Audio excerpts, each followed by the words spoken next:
فرعون کی لاش نشان عبرت بنی ہے، نمرود نشان عبرت بنا ہے، صدام حسین کی زندگی نشان عبرت بنی ہوئی ہے، ہٹلر کی زندگی نشان عبرت بنی ہوئی ہے۔ اے ہندوستان کے ظالم حکمرانوں، ظلم کرنا چھوڑ دو ورنہ عرش والا تمہاری زندگی کو بھی نشان عبرت بنانے کے لیے تیار ہے۔ اتنا یاد رکھنا، کوئی کیس نہیں ہو سکتا میرے اوپر، میں نے کسی کا نام تھوڑی لیا ہے، میں نے کسی کا نام نہیں لیا ہے، کچھ نہیں، میں ظلم و زیادتی سے روکنے کی کوشش کر رہا ہوں۔ اتنا یاد رکھنا، عرش والا بڑے بڑے حکمرانوں کی زندگیوں کو نشان عبرت بنا دیا۔ وہ سکندر بادشاہ جو پاکستان میں کہتا تھا میرے حکم کے بغیر پتا بھی حرکت نہیں کرتا، لیکن جب موت آئی ان بطش ربک لشدید، تو اللہ نے اس کی لاش کو ایسا نشان عبرت بنایا کہ 2 گج زمین بھی نہیں ملی کوئے یار میں، اس کی لاش کا بھی پتہ نہیں چلا، اور پاکستان کی دھرتی پر اس کو دفن ہونے کا بھی موقع نہیں ملا، اس کی لاش کا بھی پتہ نہیں چلا۔ اس طریقے سے اللہ پکڑ کرتا ہے، وہ سب کچھ برداشت کر سکتا ہے لیکن ظلم نہیں۔ اچھا ایک بات بتاؤ، اللہ کے اوپر کوئی قانون بنا سکتا ہے؟ اللہ کے اوپر کوئی قانون بنا سکتا ہے؟ نہیں۔ بہار بنگال میں سیلاب آتا، ہزاروں گاؤں ڈوب کے مر جاتے، کوئی ہے جو اللہ پر قانون بنائے؟ نہیں بنا سکتا۔ لیکن ایک قانون ایسا ہے جو اللہ نے اپنے لیے بھی بنایا ہے، ایک قانون ایسا ہے جو اللہ نے اپنے لیے بھی بنایا ہے۔ فرمایا اللہ تعالیٰ نے کہ لوگوں سنو، یا عبادی انی حرمت الظلم علی نفسی فلا تظالموا بینکم، میرے بندو تم آپس میں نے ظلم و زیادتی کو اپنے اوپر بھی حرام کر رکھا ہے۔ اللہ نے یہ قانون اپنے لیے بھی بنایا، میرے بندو میں نے ظلم اور زیادتی کو اپنے اوپر بھی حرام قرار دیا ہے، حرام کر رکھا ہے۔ جب میں ظلم نہیں کر سکتا تو تمہیں ظلم کی اجازت کیسے دوں گا؟ فلا تظالموا بینکم، تم آپس میں ایک دوسرے کے اوپر ظلم نہ کیا کرو، آپس میں ایک دوسرے کے اوپر ظلم نہیں۔ ظالمو، تم یہاں کچھ دن ڈھیل پا سکتے ہو لیکن اوپر والے کی گرفت سے تم بچ نہیں سکتے میرے بھائیوں، لیکن آپ اچھے کام کرتے رہیے۔ آپ کو میرا مشورہ ہے، آپ کو معلوم ہے مسلم شریف کی حدیث قدسی ہے، قیامت کے دن یہ بھی عبادت کا ایک حصہ ہے، اللہ تعالیٰ قیامت کے دن ایک بندے کو بلائے گا اور اس سے کہے گا مرضت فلا تعودنی، اے میرے بندے میں مریض تھا، میں بیمار تھا، تو میری عیادت کے لیے کیوں نہیں آیا؟ بندہ کہے گا اللہ تو سب کو شفا دیتا ہے، تو کیسے مریض ہو سکتا ہے؟ اللہ کہے گا میرا فلاں بندہ بیمار تھا، میرا فلاں بندہ مریض تھا، اگر تو اس کو دیکھنے گیا ہوتا، اس کی عیادت کرنے گیا ہوتا تو مجھے تو اس کے پاس پاتا، یعنی میں تیری مدد کرتا۔ اے میرے بندے، میں دنیا میں بھوکا تھا، میں نے تجھ سے کھانا مانگا، تو نے مجھے کھانا کیوں نہیں کھلایا؟ بندہ کہے گا اللہ تو رب العالمین ہے، تو سب کو کھلاتا ہے، پھر کیا بات ہے، تو کیسے بھوکا رہ سکتا ہے؟ اللہ کہے گا دنیا میں میرا فلاں بندہ بھوکا تھا، تو نے اگر اس کو کھانا کھلایا ہوتا تو مجھے اس کے پاس پاتا، یعنی میں تیری مدد کرتا۔ پھر اللہ کہے گا اے میرے بندے، میں دنیا میں پیاسا تھا، تو نے مجھے پانی کیوں نہیں پلایا؟ اللہ کہے گا، بندہ کہے گا اللہ تو سب کو پلاتا ہے، تو کیسے پیاسا رہ سکتا ہے؟ اللہ کہے گا میرا فلاں بندہ پیاس کی وجہ سے تڑپ رہا تھا، اگر تو نے اس کو پانی پلاتا تو ضرور مجھے اس کے پاس پاتا، یعنی میں تیری مدد کرتا، تیری مدد کے لیے شامل حال۔ اللہ کو پاس آنے کا مطلب اللہ تیری مدد کرتا۔ تو میرے بھائیوں، غریبوں کو کھلانا، غریبوں کو پلانا، غریبوں کا کپڑا لتا پورا کرنا، یہ بھی عبادت کا ایک حصہ ہے، اچھی نیت کے ساتھ۔ اور میں مبارکباد پیش کرتا ہوں یہاں گاؤں والوں کے لیے، گاؤں والے لوگ جو ایک ٹرسٹ چلا رہے ہیں ہم ٹرسٹ کے نام سے، اور وہ غریبوں اور مسکینوں کے گھر جا جا کر جو ان کی رعایت کر رہے ہیں، ان کو دے رہے ہیں، میں ان کو مبارکباد پیش کرتا ہوں جو چیتا کیمپ کی سرزمین سے انہوں نے شروع کیا ہے۔ اللہ تعالیٰ ان کی اس عبادت کو قبول فرما لے، اللہ تعالیٰ ان کو ان کا حوصلہ بڑھائے۔ اور آپ سے بھی گزارش کرتا ہوں، میں یہ نہیں کہہ رہا ہوں کہ آپ ان کو 100 200 500 1000 روپے سے مدد کیجئے، آپ کم سے کم ان کا حوصلہ بڑھائیے، ان کا سپورٹ کیجئے، اچھے مشورے دیجئے اور بتائیے کہ کون آدمی غریب ہے، کس کے گھر چولہا نہیں جلتا، جو ہندو اور مسلمان نہیں دیکھ رہے ہیں بلکہ جو اللہ کے بندوں کو دیکھ رہے ہیں، کون غریب ہے، کون مسکین ہے۔ اور یہی ہمارے بھارت کا گنگا جمنا اور تہذیب ہے، یہی ہماری تہذیب ہے، ہم ہندو اور مسلمان نہیں دیکھتے ہیں۔ اسلام نے ہندو اور مسلمان کی شرط نہیں لگائی ہے۔ حضرت عبداللہ ابن عمر کے ہاں ایک بچے کا عقیقہ جب ہوا تو انہوں نے کہا، بکرا جب آ گیا تو انہوں نے کہا دیکھو بکرا ذبح ہو جائے اور گوشت بن جائے تو میرا پڑوسی یہودی اس کو گوشت ضرور پہنچا دینا۔ بکرا ذبح ہو گیا، ابھی کلیجی نکلی نہیں تھی، ابھی گوشت بنا نہیں، عبداللہ ابن عمر آئے، کہنے لگے دیکھو گوشت بن جائے تو میرے پڑوسی کو یہودی کو ضرور پہنچا دینا۔ گوشت کی بوٹیاں ہونے لگی، کہا دیکھو جب گوشت بن جائے تو میرے یہودی کو پڑوسی کو ضرور پہنچا دینا. گوشت پکنے لگا ہانڈی میں, کہنے لگے جب گوشت پک جائے تو میرے پڑوسی کو ضرور. بیوی کہنے لگی کیا بار بار بار بار, ارے میں نے سن لیا ہے, بار بار کیوں کہتے چلے جا رہے ہو, میں نے سن لیا ہے پڑوسی کو, ارے پکنے تو دیجئے. کہنے لگے میری بیوی, میں نے محمد رسول اللہ کو فرماتے ہوئے سنا ہے, اللہ کی قسم وہ مومن نہیں ہے, اللہ کی قسم وہ مومن نہیں ہے, اللہ کی قسم وہ مومن نہیں ہے جو پیٹ بھر کے خود کھانا کھا کے سو جائے اور اس کا پڑوسی بھوکا سو جائے. یہودی ہے لیکن پھر بھی کہہ رہے ہیں اللہ کی قسم وہ مومن نہیں ہے کہ جو خود پیٹ بھر کے کھانا کھا کے سو جائے اور اس کا پڑوسی بھوکا سو جائے, وہ مومن نہیں ہے. کہنے لگے لوگوں, میں نے اللہ کے رسول کو خطبے میں سنا, آپ نے جمعے کے دن پڑوسیوں کے حقوق بتائے, یہ حق یہ حق یہ حق. آپ جمعے کا خطبہ مختصر دے دیتے, 5 6 7 8 10 حق بتا دیے. مجھے ڈر لگنے لگا اب رہ کیا گیا ہے, سارے حق تو بتا دیے, اب مجھے ڈر لگنے لگا اب اس کے بعد کہیں یہ نہ کہہ دیں کہ تم جس گھر میں رہتے ہو اس گھر کی زمین اور جائیداد میں بھی تمہارے پڑوسی کا حق ہے. مجھے ڈر لگنے لگا کہیں یہ نہ کہہ دیں. تو میرے بھائیوں, یہ اسلام کہتا ہے کہ تم اپنے پڑوسیوں کی مدد کرو. تم یہودی ہو, غریب ہو, یتیم چاہے جو ہو, فرمایا کہ اللہ کے رسول نے جو یتیم کی کفالت کرے گا, جو یتیم کے سر پہ ہاتھ پھیرے گا, انا وکافل الیتیم فی الجنت کہاتین, وہ جنت میں میرے ساتھ اس طرح رہے گا. میرے بھائیوں, یہی اسلام کی روح ہے, یہی عبادت ہے, اور عبادت کی اچھی نیت ہمارے اور آپ کے درمیان ہونی چاہیے اور ہمیں سوچنا چاہیے. اللہ کے نبی جناب محمد رسول اللہ نے عبادت کی روح کو بتاتے ہوئے فرمایا, کیا فرمایا, ذرا غور کیجئے. یہ 5 چیزیں جو نبی اکرم نے بتائی ہیں, ذرا اس کو گرہ لگا لیجئے. فرمایا اتق المحارم تکن اعبد الناس. آپ نے فرمایا اے ابو ہریرہ, تمام حرام چیزوں کو چھوڑ دو.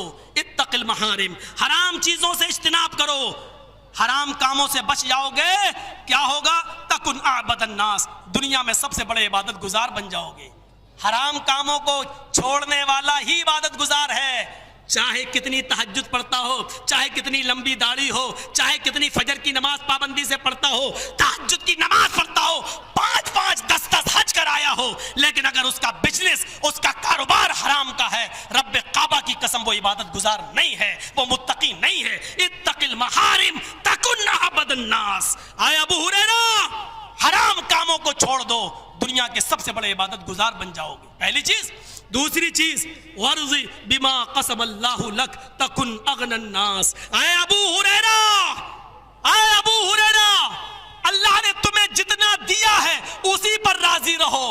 اللہ نے تمہیں جتنا دیا ہے اسی پر خوش رہو. اللہ نے تمہاری مقدر میں جتنی دولت یا جو رزق لکھا ہے اسی پر راضی رہو. تکن اغنى الناس, دنیا میں سب سے بڑے امیر انسان بن جاؤ گے, سب سے بڑے دولت مند انسان بن جاؤ گے. اس سے بڑی دولت کیا ہے؟ ہمارے پاس جو کچھ بھی ہے بس اسی پر ہم کسی کے سامنے ہاتھ نہیں پھیلا رہے ہیں, بس جو ہے بس ٹھیک ہے. ہمارے پاس اگر سادہ موبائل ہے, ہمیں نہیں چاہیے اوپو کا, ہمیں نہیں چاہیے 50,000 کا ایپل کا سیٹ, ہمیں اللہ نے جو دیا ہم اسی پر اکتفا. لیکن اس سے بہتر ہے کہ ہم تم سے کہیں بھائی میرے لیے 10,000 کا ایک موبائل دے دو. فرمایا اللہ نے جو تمہیں دیا ہے اسی پر راضی رہو, اسی پر خوش رہو, اللہ کے دیے ہوئے رزق پر راضی و خوش رہو. تکن اغنى الناس, دنیا میں تم سے امیر کوئی نہیں ہوگا, تم سب سے بڑے امیر انسان بن جاؤ گے. اور سنو, تیسری چیز, مکمل مومن بننے کے لیے کیا فرمایا, وَأَحْسِنِ إِلَىٰ جَارِكَ تَكُنْ مُؤْمِنًا. مومن نہیں بن سکتے ہو جب تک کہ تم اپنے پڑوسیوں کے ساتھ اچھا سلوک نہیں کرو. وَأَحْسِنِ إِلَىٰ جَارِكَ, اپنے پڑوسیوں کے ساتھ اچھا سلوک کرو, اپنے پڑوسیوں کے ساتھ اچھا برتاؤ کرو. تَكُنْ مُؤْمِنًا, اپنے پڑوسیوں کے ساتھ جب اچھا سلوک کرو گے تَكُنْ مُؤْمِنًا, مکمل مومن بن جاؤ گے. یعنی وہ مومن ہو ہی نہیں سکتا جس کا پڑوسی تکلیف میں رہے. ایک بار ایک صحابی نے اپنا مکان بیچا, مکان کی قیمت تھی 20,000 درہم. پوچھا کتنے میں, کہنے لگے 40,000. لوگوں نے کہا کیا بات کر رہے ہو, قیمت 20,000 کی 40 کیوں مانگ رہے ہو؟ انہوں نے کہا 20,000 مکان کے 20,000 پڑوسی کے. یہ کیا بات ہے؟ علامہ ابن قیم نے صفت الصفا کے اندر نقل کیا, کہا کیا, کہا 20,000 اپنے مکان کے 20,000 پڑوسی کے. کہا کیا بات کر رہے ہو؟ کہنے لگے یہ بتاؤ, اندر مکان ہوتا تو قیمت کم ہوتی ہے نا, اور روڈ پہ ہو تو قیمت زیادہ ہوتی ہے. جب میرا مکان 20,000 کا, پڑوسی اچھا ہو تو 40,000 کا ہوا کہ نہیں ہوا؟ ارے میں اپنے پڑوسی کو بھی تمہیں دے رہا ہوں کیونکہ اس نے آج تک مجھے بھوکا نہیں سونے دیا ہے, اس نے آج تک میرے گھر کا پتہ لگاتا رہا ہے, میرے بچوں کی خیر خیریت پوچھتا رہا ہے, میں کبھی باہر رہا تو چپکے سے میرے گھر کی مدد کرتا رہا ہے, میں اپنا مجبور ہیں, میں مجبوری میں گھر بیچ رہا ہوں. پڑوسی کو جب پتا چلا کہ اس کے ساتھ مجبوری ہے تو چپکے سے 20,000 درہم ہی اس کو پہنچا دیے اور کہا کہ تم گھر مت بیچو, ہم تمہارے ساتھ ہیں. میرے بھائیوں, پڑوسیوں کے معاملے دیکھو, اور یہ آپ کا ٹرسٹ کر رہا ہے اور پتہ لگا رہا ہے کہ کون غریب ہے. کم سے کم ان کے حوصلے تو بڑھائیے. فرمایا وَأَحْسِنْ إِلَىٰ جَارِكَ, اپنے پڑوسیوں کے ساتھ اچھا سلوک کرو تو تم مکمل تکن مومنن, مکمل مومن بن جاؤ گے. اور چوتھی چیز بتائی وَأَحِبَّ لِلنَّاسِ مَا تُحِبُّ لِنَفْسِكَ تکن مسلمن, اور تم اپنے لیے وہی پسند کرو, دوسروں کے لیے وہی پسند کرو جو اپنے لیے کرتے ہو, تو مکمل مسلم ہو جاؤ گے, مکمل مسلمان. اپنے لیے کچھ اور, دوسروں کے لیے کچھ اور پسند کر رہے ہو تو مسلم نہیں ہو. مکمل مسلمان ہونا ہے تو دوسروں کے لیے وہی چیز پسند کرو جو اپنے لیے تم کر رہے ہو, تو مکمل مسلم بن جاؤ گے. اور پانچویں چیز بتائی ہے اللہ کے رسول نے وَلَا تُضْحِكْ فَإِنَّ كَثْرَةَ الزُّهْدِ تُمِيتُ الْقَلْبَ, زیادہ مت ہنسو. اے ابو ہریرہ, اپنی زندگی میں یہ گرہ باندھ لو, زیادہ ہنسنے سے بچو, زیادہ ہنسنے سے اجتناب کرو, کیونکہ فَإِنَّ كُثْرَةَ الضَّحْكِ تُمِيتُ الْقَلْبَ, زیادہ ہنسنا دل کو مردہ کر دیتا ہے. اللہ کے رسول اکثر فرمایا کرتے تھے اکثروا ذکر ہاضم اللذات اعنی الموت, لوگوں موت کو کثرت سے یاد کرو کیونکہ وہ لذتوں کو توڑ دیتی ہے. میرے بھائیو, اللہ کے نبی فرمایا کرتے تھے لو تعلمون ما علم لضحکتم قلیلا ولبکیتم کثیرا, جو چیزیں جہنم کے تعلق سے میں جانتا ہوں اگر میں تمہیں بتا دوں تو تمہیں ہنسنا کم آئے گا اور رونا زیادہ آئے گا. تم ہنستے ہنستے اپنی زندگی, ہنسنا چھوڑ دو گے اور روتے روتے اپنی زندگی ختم کر لو گے. اللہ کے رسول حضرت عثمان کہتے ہیں کہ جب میرے سامنے آخرت کا اور جہنم کا بیان ہوتا ہے تو رونا نہیں آتا تھا, لیکن جب حضرت عثمان کے سامنے عذاب قبر کا ذکر ہوتا تو آنکھوں سے آنسو. لوگ پوچھتے اے عثمان, جہنم کا عذاب کا ذکر کیا جاتا تو نہیں روتے اور قبر کے عذاب کا ذکر کیا جاتا تو روتے ہو, کیا بات؟ فرمایا قبر پہلی منزل ہے, اس منزل میں اگر کوئی فیل ہو گیا تو آخرت کی ساری منزلوں میں فیل, اور عثمان ڈرتا ہے کہ کہیں میں پہلی منزل میں فیل نہ ہو جاؤں. میرے بھائیو, تصور کرو اللہ کے رسول بنو نجار کے باغ میں جاتے ہیں, 5-6 قبریں دیکھتے ہیں, پوچھتے ہیں کوئی جانتا ہے ان قبر والوں کو؟ کہا ایک صاحب اٹھے, ہاں اللہ کے رسول میں جانتا ہوں. آپ نے کہا فمتا ماتو, یہ کب مرے, کس حال میں مرے؟ کہا اللہ کے رسول شرک کی حالت میں. اللہ کے رسول نے فرمایا یہ مردے اپنی قبروں میں آزمائے جاتے ہیں, اپنی قبروں میں آزمائش میں مبتلا کیے جاتے ہیں. رب کعبہ کی قسم, اگر مجھے ڈر نہ ہوتا کہ میرے انتقال کے بعد, میرے اس دنیا سے رخصت ہو جانے کے بعد تم اپنے مردوں کو قبروں میں دفن کرنا چھوڑ دو گے تو میں قبر کا عذاب تمہیں سناتا. قبر کے عذاب کو سنانے کی میں دعا کرتا اللہ تعالیٰ سے کہ وہ تمہیں بھی دکھا دے, لیکن مجھے ڈر لگتا ہے اگر میں نے قبر کا عذاب دعا کر کے تمہیں دکھوا دیا, سنوا دیا, تو بعد میں آنے والی نسل کہیں اپنے بھائیوں کو, اپنے ماں باپ کو, اپنے بہن بھائیوں کو قبروں میں دفن کرنا نہ چھوڑ دے. ان واقعات سے کس کا دل نہیں پسیجے گا, کون ہنسنا نہیں چھوڑے گا؟ میرے بھائیوں, ہم اور آپ جس ٹرین پہ بیٹھے ہیں اس کی آخری اسٹیشن موت ہے, اس کی آخری اسٹیشن قبر ہے. یہ الگ بات ہے کہ کسی کا اسٹاپ 2 دن پہلے آ جاتا ہے, کسی کا اسٹاپس 2 دن کے بعد آتا ہے. جس طرح دلی سے ہاوڑا ٹرین چلتی ہے اور ہاوڑا میں بند ہو جاتی ہے, اس کے آگے نہیں کیونکہ اس کا آخری اسٹاپ ہاوڑا ہے. اسی طریقے سے ہم اور آپ زندگی کی جس گاڑی پر بیٹھے ہوئے ہیں اس کا آخری اسٹاپس موت ہے, اس کا آخری اسٹاپ موت ہے.